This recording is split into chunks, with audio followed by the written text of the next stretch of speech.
kayong matanong.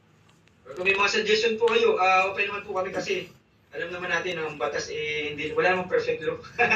So kailangan din po namin kailangan po namin ng inputs nyo kasi kayo po yung stakeholders, kayo yung recipient ng pinapatupad namin na batas. So baka may mga hindi naman laging tama ang EMP. May mga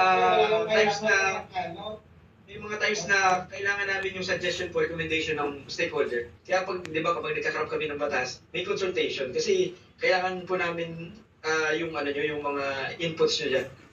So baka meron kayong mga suggestion po, pwede natin i-consider. Kasi right now po kasi undergoing amendment na yung ating DAW 2013-22 kasi sobrang tagal na, 13 years na.